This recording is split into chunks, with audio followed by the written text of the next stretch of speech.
Please cross the sign.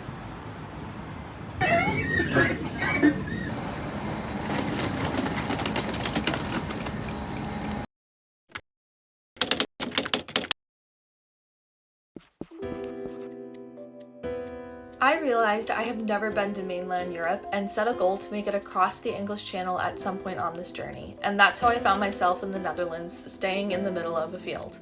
Lisse is famously known for the Keukenhof flower exposition, where every May is tulip season. Since I came in early October, farmers all around are debating when to plant the tulip bulbs. They cover them in dirt, sand, and straw in order to protect them during the wintertime.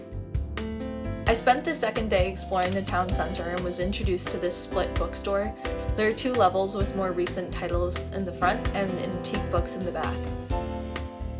I got 2 Jane Austens and this little matchbook that had a small book on couture fashion. The weather was absolutely perfect, and I found out that it had been raining for weeks beforehand, so I came at just the right time. I woke up with the sunrise and had a croissant and tea in this beautiful dining area. I actually got to sit down and read a book, The Nightingale by Christine Hanna, in one sitting. And as a kid, I used to tear through books instead of paying attention in class or doing my homework. Of course, as I got older, I had to put the books down in order to pass sophomore geometry, so being able to leisurely read like this again was incredibly comforting.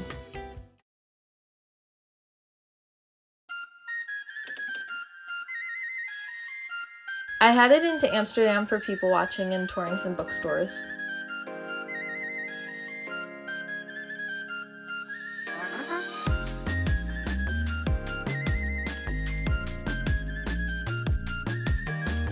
Sheltema was a Dutch bookstore of nearly 5 floors of books with a substantial English and sale section. The American Book Center, or the ABC, was all English books that climbed around a massive tree in the middle.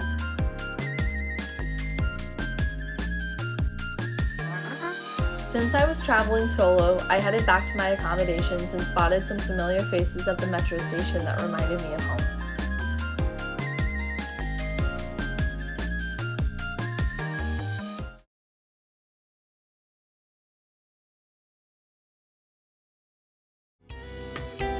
Back in Amsterdam, I didn't have much of an itinerary since I was by myself, so I took my time walking around. There are over 2,500 houseboats in Amsterdam's canals. They became popular after World War II due to damaged homes. The city center is where the oldest buildings are. You can not only see it in the unique shapes, but their slants as well. I even got to see the pulley systems at work as a family moved some new furniture in. I stumbled into this shop by accident, but was impressed by the space.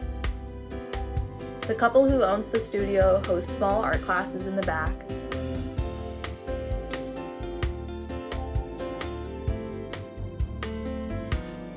I continued on my journey through the city after lunch and found more bookstores. They were all in Dutch with limited English options, but it was still cool to look around at their spaces. I even made a friend.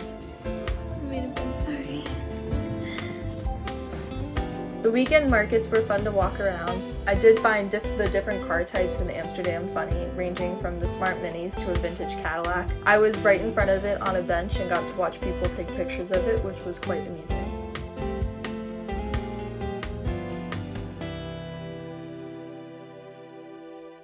The good weather continued.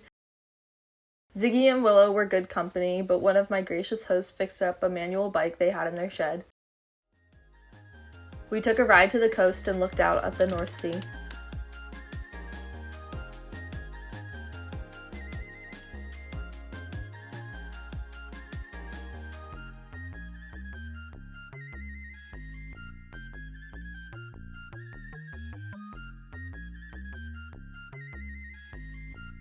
A bit too cold for a dip, so we headed back.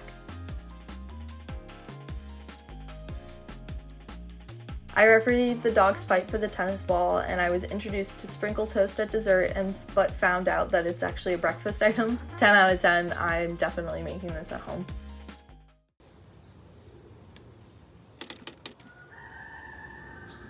Kasteel Keukenhof was an old manor home that has been turned into a public park for the community. It's a beautiful home, and my mind was buzzing with possible story ideas that would allow me to use the house as a future filming location.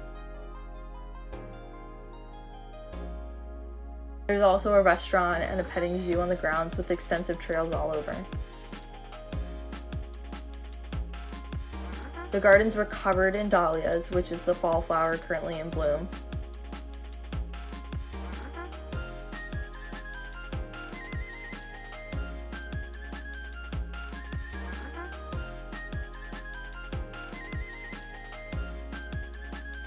They are still renovating parts of the old property, including these greenhouses, which are part of a protective landmark program. It was nice to walk around both the countries and Amsterdam's canals. It's a physical landmark of the country that you can find all over. My last night was celebrated with ice cream and towel and this sunset scene. The dogs weren't too happy to see me go, Willow gaming out on her own way.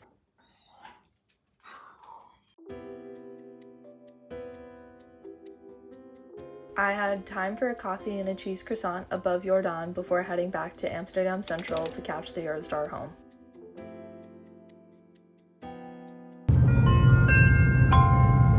If you liked this video, please don't forget to give it a like, and if you want, you can subscribe, or don't, I'm not your mom.